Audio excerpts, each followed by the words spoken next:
গঙ্গা নদীর পূর্ব তীরে দক্ষিণেশ্বর ধাম, কালী রূপে বিরাজ করেন সেথায় ভগবান।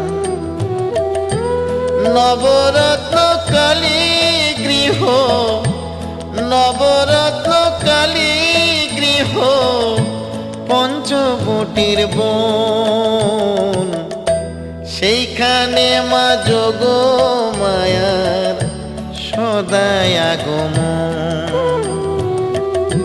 গঙ্গা নদীর পূর্ব তীরে দক্ষিণেশ্বর ধাম, কালী রূপে বিরাজ করেন সেথায় ভগবান।